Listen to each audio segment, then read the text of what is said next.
My first pharmacy was in 1971 in Fairway, and it had a soda fountain in it that hadn't been used for several years. And soda fountains were leaving the pharmacies at that point in time, so when we remodeled that store, we didn't include the soda fountain. And so when we just knew we were going to have to move over here from 75th Street, we decided that that's what we wanted to do, was to put in an old-time soda fountain since we had parts of it. Every drugstore had a soda fountain in it when I was growing up. I mean, you didn't have a drugstore if you didn't have a soda fountain in it. And like, for example, in Kansas, I think probably about 1960, there were over 2,000 pharmacies or drugstores in the state of Kansas. All of them had soda fountains.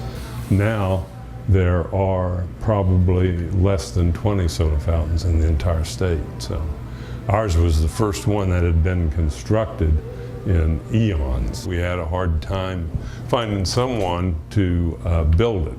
We finally got several pictures together of examples of what I wanted, and the gentleman started putting it together for us. Part of the things like the stools in the soda fountain came out of a store in Des Moines, Iowa.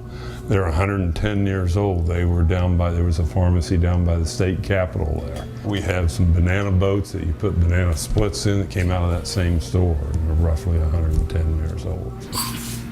We get people from all over the country coming in, and most of them are people that are like me that grew up with a soda fountain in the drugstore. So, you know, they feel like an old home week when they walk in.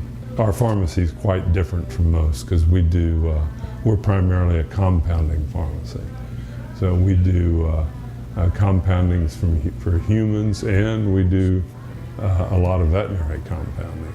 So you consider your job pharmacist / soda shop connoisseur? Yeah. Yeah, I'm a pharmacist first.